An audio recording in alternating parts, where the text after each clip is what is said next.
Our firm represents some of the finest properties in the South. These are some of America's last best places, and stewards of these lands are true conservation heroes. They've trusted our team to show their property's unique intrinsic value, monetize that value through a sale, and see to it that the next landowner will protect the legacy that they've built.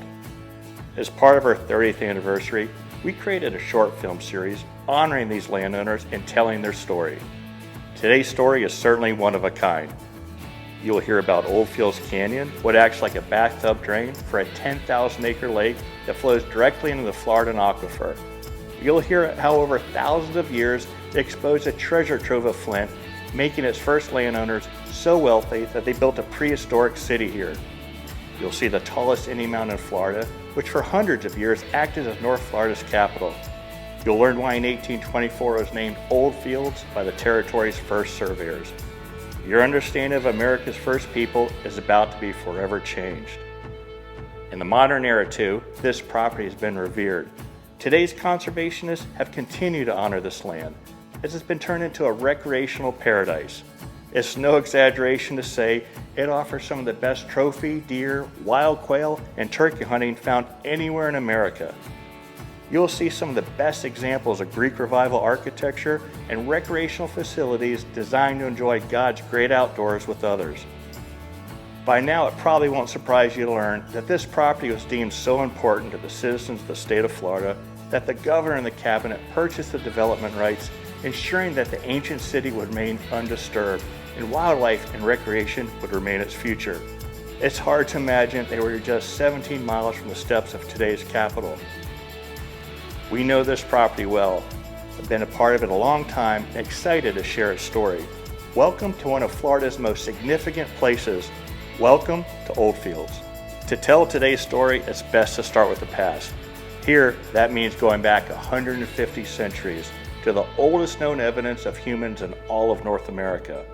In fact, we are honored to have Dr. Jim Dunbar himself, one of America's most respected paleontologists, whose discoveries changed what we know about North America's first people by about 15 centuries. His insight is sought out, and we are thankful he has shared his time with us today. Thanks for coming out here. It's quite an honor. Well, no, I appreciate being able to come out. It's been a while since I've been out here. I think, 2005. And we worked on that together. We sold the conservation easement here to the state of Florida. Yeah, I know. Now, are you the one, refresh my memory, did you coin this, the site of a prehistoric city? Well, I don't know that I had coined that, but with Letchworth, what they're finding out is quite unlike some of the big temple mound sites that you find around the state, even of its own age, in that a lot of the big ceremonial centers were the sites of big towns. Well, Letchworth wasn't. It was, I guess, a site where they came in maybe seasonally or during a time of some kind of religious rites or something like that, and they held their ceremonies and then they went back home, and they were dispersed all up and down Lake Miccosukee drains, and sort of the valley areas. The Weedon Island people were primarily the occupants. So what year would that have been? That would be somewhere in the, 650 to maybe 450 AD to 1000 AD, somewhere in that ballpark. The Letchworth Mounds is it's 50 feet tall, the big main mound. The smaller ones are burial. The big one, I think it was more of a ceremonial type of thing. Well, let's talk about what made this area so famous with that discovery down at Page Ladson's site. Well, everybody was saying that, I believe Clovis is first. You can't have a site that old. So essentially, you found the first known evidence of North America about 150 centuries older than we thought. Right. But I think that this part of the southeast was occupied uninterrupted since at least 14,500 years. Wow. So in 1824, the first territorial surveyors put on a note that they found Indian old fields here on this property. And I think we found it with the corn cob. Well, what made old fields, this area right in here, so special? I mean, this was kind of like the epicenter, different cultures and. Well, I think it's the natural environment. It's back to the location. Or like the canyon we talked about. Today's old fields benefits from good decision of past land stewards, and no one knows more about stewardship than Tall Timbers. Their science-based land management recommendations and conservation ethic has forever shaped the Red Hills and changed the way America thinks about prescribed fire. They are the #1 source of knowledge about increasing bobwhite quail and conserving this and other endemic species. But Shane, thanks so much for coming out to Old Fields today. We really appreciate your time. No, you're welcome. Glad to do it, John. So when you see a place like this on your way in, I mean, what thoughts go through your head, looking at the habitat? Well, what immediately comes to mind is you look at that ground cover. And remember, I'm a biologist by training, right? So I'm thinking about it from the way you might manage it for wildlife or for quail. But what makes a great place is the ground cover. The trees are important too, but it's that ground cover is where the quail live, it's where the diversity is. And this place has just been managed spectacularly. You can tell that they're doing their fire, you can tell they're managing their forest, which is critical to the ground cover, and it shows. Yeah, that's really what makes the Red Hills so unique, is that there's active prescribed fire, frequent prescribed fire that's being done every year throughout the Red Hills, and they've been doing it here a long time. I mean, think about it, from a regional perspective, this is a place that's been lighting fires every spring for 100 years, and that really makes it unique and special. And what's happened is we have a culture, we have managers, we have foresters that understand what fire is and how to practice fire and implement fire, and you see it on these landscapes. These open pine woods are open and maintained so beautifully because of that active use of frequent fire. At our firm, we have a reverence for the land manager. They remind me of the story of the Old Testament's Joseph, where the Pharaoh put him in charge, and so long as his good advice was heeded, all prospered. Here at Old Fields, we have one of the most knowledgeable managers in the region, someone I've worked with for almost 20 years. I don't know anyone that has more passion, not only managing a property, but sharing their enthusiasm for God's great outdoors with others. I mean, there's a landowner, and then there's you as a manager, and you really show your hand in this property. What's your philosophy? I mean, what do you do here that makes this place so different, so unique? Well, we have kind of boiled down all the fancy stuff to really some simple principles. We really try to work on the habitat, the feed, the predator control, and the solitude. That's kind of the crux of our management program. So when people leave the hunt here, what's the #1 thing they say they love so much about this property? Well, they just love the place, they love the woods, they love the abundant wildlife, and they like the staff. They like the people that work here, and they love the animals. We have a tremendous kennel, we have 11 horses, and it's just a total package. So let's talk about, let's break it down into quail hunting. When you first came here, this is a pre-release program. A really good one. Yes, it was. The previous owner was real big into release birds, and what we tried to do is accomplish his goals, but start working towards a wild bird program in the process. We started moving the whole program in that direction. Seems like we've got a really good crop of quail this year. Let's talk about the duck pond. The Old Fields Pond is one of the most unique duck ponds. It's right on the edge of Lake Miccosukee, but the way this pond's designed, the way it draws, it's just fascinating.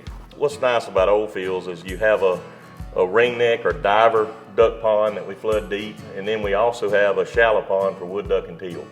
We have a few holes that we shoot wood ducks in, but it's wonderful to have both those combinations. And let's talk about the turkey hunting. I mean, the turkey hunting is some of the best in the country right here. The genetics here of the turkeys, we have big spurs, big weights, big beards. We do intensive predator control, and we try to control the number of birds we take every year, but we really try to move our birds into an older age class, and a lot of our birds here get up to 23 pounds, and we have really big spurs and big beards, and everybody seems to love it. Well, let's talk about 200-inch deer. I mean, you have more than 200-inch deer here, and We this do under have. your guidance, yeah. Yeah, we about 4 years ago, we took part of the property and converted it into a preserve. It's about 1,200 acres. What we wanted to do is try to create as much natural hunting experience as possible.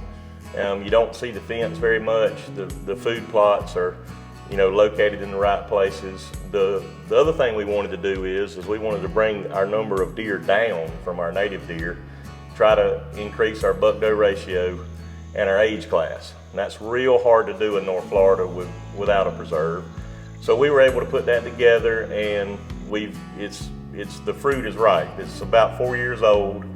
We have a tremendous group of, bucks that are over 150. We have some over 200. And it's just wonderful to be around deer like that. So what's the program? You have like a Mark Owens genetic who's kind of guru in Florida. Well, we try to keep our deer numbers low. We're trying to run around 100 deer in the preserve, 50% of those being bucks, and we're trying to cut the age class in quarters. We want a quarter of those deer to be 4 or 5 years old, and we have 2 lakes, that are full of bass between 7 and 10 pounds. We have a lot of forage, shiners, shad, brim, and we feed those high protein feed, and we add to that forage every year. We have diffusers and aerators, and we have a biologist that monitors our water quality once a month, and we just try to keep those ponds at optimum level. And it's the same thing, people like to fish, but people really like to catch trophy bass. And so it's real nice when you have somebody come out that's never caught a bass, that big. And the same thing, I don't look at the fish, I look at them. It's just amazing to, when you see someone catch a fish that big, it's the fish of the lifetime. We have a dove field. It's a small dove field. It's about 6 acres, but it's in a natural flyway, and there's quite a bit of migratory birds. Well, one thing about oil fields that makes it so nice is the diversity of it. Some of the different places that we've managed or we've had have been real strong in quail hunting. They might have a real good duck pond. They may have a good dove field, but they may have a few deer. They might have a few turkeys. But what's so nice about oil fields is it's diverse. It has beautiful red hills. It has the lake drain with the canyon on it. It has a beautiful hardwood hammock on it. It's just diverse habitat, and it has grade A quail hunting, duck hunting, dove hunting, deer hunting, turkey hunting, bass fishing. It just checks all the boxes. That's what's so nice about oil fields.